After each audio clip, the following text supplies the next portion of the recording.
Hey friends, I'm gonna try something out. This is a glue dispenser off of Amazon. It's kind of heavy, but it almost resembles the glue press in that it's kind of meant to do the same thing, although there's lots of different versions of these, and I think it's a hardware tool that is in other formats is actually designed so that you can fill two tubes of some kind of fluids that if they are meant to kind of be separated, and then it's when they get combined that whatever chemical reaction has to happen happens, and that way you can kind of with a trigger sort of push and then dispense both the A and the B solution at the same time.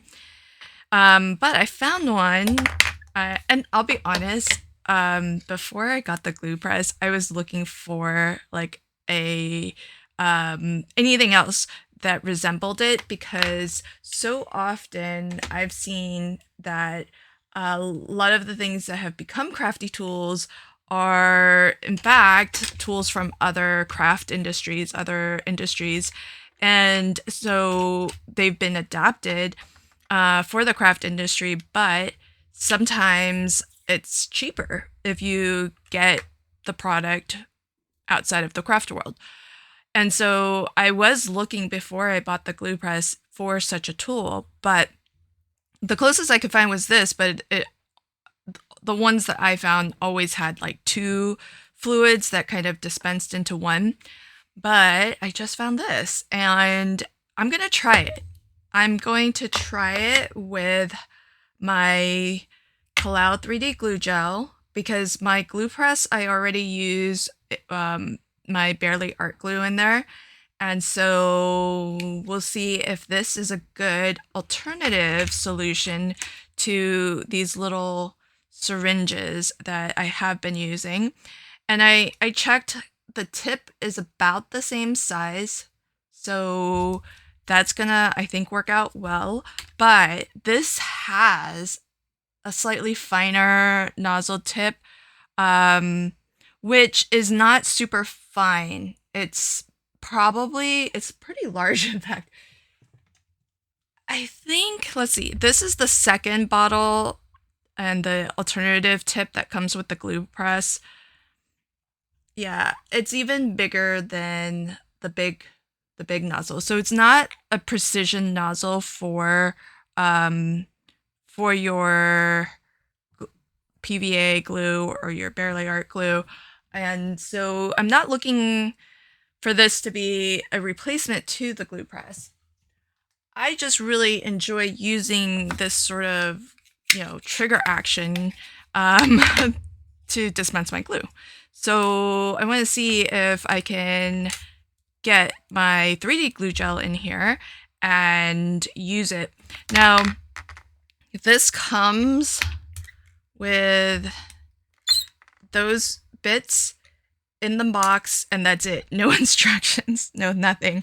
So it took me kind of staring at this and pushing things in and out, and just, overall looking at the construction of what it's meant to do to figure out how this all works. Basically, it's very clever, and it's pretty heavy, so it's feels like it's well constructed. So you lift this up and it kind of opens this slot. So this is sort of on a spring that's always going to keep this plastic piece, it's always going to keep a little bit of tension on it. And so when you release it, it's putting pressure upwards. And then you push up so that you can actually reset this all the way back. So I'm going to push that all the way as far back as I can. Then this is going to set in here. And then when you pull the trigger, you can see it advances the this piece here. And so what you're gonna want to do is, and I'm gonna just pull that back out. You can't just push this through because it doesn't create a seal. So that's what this is. This creates a seal once it's inserted in like this. It's kind of like our little plunger here. So this is probably some kind of plastic or whatever that is going to make a nice airtight seal. And this black piece, that black plastic, will push against this, and then that's what's going to dispense our glue. So I want to fill this up with some adhesive, and I don't know that I'm going to fill the whole tube, but I will say this. One piece I feel that's critical that is missing out of all of this is because I put everything together and just including this white piece, and I just was practicing dispensing it and pushing this down to see if that black piece actually does advance this, and it does. But what happens is when you're done and this white piece is inside the tube and is all the way down here, how do you get that back out? With a plunger, it's attached to the handle, so you pull the little plunger, and that plastic piece comes out with it. Well, this isn't attached to anything that you can then retract and pull out this end. So they're missing.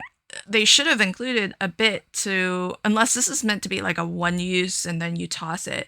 But it would have been nice if they included something so that you can push this back out. So what I did was I have these jumbo paper clips, and it fits and it worked. I was able to push it back out, but I am a little bit concerned about that aspect of being able to do that in the future. But I'm going to go ahead and put whatever's left of this tube into this, and it's not going to fill it all the way, but that's okay. Just get whatever I can in there. And it's kind of hard because it's so thick. That's sort of what I'm curious about, is that this is so thick. I wonder if it's going to actually work. But the other thing is that it's hard to get it all the way down to the bottom too, because it's so wide. That might be the most I can do, which might be okay. Just in case this doesn't work out, I will not. It won't be like a huge waste of glue if this doesn't end up working, because a couple things could impact whether this is a good solution or not. And one is that if this doesn't actually form an airtight seal, a lot of this glue in here might actually just dry up. And so, okay, so there's that. All right, and then, okay, so then we put this in here, close this down. I'm not going to use the tip. Well, and that's the other thing that's sort of missing out of this, is that there's no seal at this end. So I might have to find something, but we'll figure that out. So this is advancing pretty well. Okay, I don't have anything that I need to glue at the moment. So let's just advance this. Oh, look, it's coming out. Okay, I think this is gonna work. Oh my gosh, this is so cool. Okay, but I don't have a cap. So what do I do for a cap? I I could steal this. Let's see if this... Okay. I'm gonna steal that for now because this is done. And let's see. I mean, there's no stand, there's no like holder, so it's a little bit bulky, but you know, it sits upside down pretty okay. So you're gonna be seeing this in videos until this runs out, and I'll let you know whether this works. But I'm really excited. So what I'll be looking for is A, will this dry up in the tube before I finish using it? Especially given that I had to kind of hijack a cap here from my syringe. B, after using it and actually having some glue in here, can I still use this paper clip to push that white plastic part back out to refill it and use it over and over again? That's going to be the big question. And you might be wondering, oh my gosh, Lynn, what are you doing? Why did you spend money on this? It was only $9. So for $9 as compared to what this cost, if this is a good solution for my Kalau 3D glue gel, I think it's well worth it. And you know, even if it's not, I think it's kind of worth trying, because not that these syringes were so difficult to use, but do find myself having to kind of refill a bunch of them at a time. They're not expensive, but and you can use them, you know, refill them multiple times, but not forever. Like eventually, I have tossed them and replaced them. So there's that. Whereas if this is refillable and usable over and over again, the hope is that I don't have to replace it, or at least not as often. So we'll see. That's all I've got for today, and I'm crossing my fingers that this works out. Thanks for catching this video, and until next time, happy crafting and have a fabulous day. Bye.